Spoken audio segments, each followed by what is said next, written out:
Hello guys, this is Umesh Mari. Welcome to my channel An Engineer's Guide.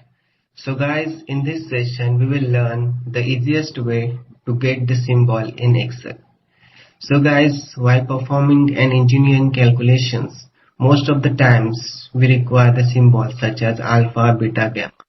So what we generally do is we go to insert, then we click on symbols. Then here we get the lot of symbols with letters also. So then we start searching our symbols and finally we get those symbols like this. Sometimes it may take a lot of time too. So guys, to save your times, what you can do is just search a language which is named as symbol here, and then just sort out all the symbols here. So guys, hope this video will help you out. Thank you.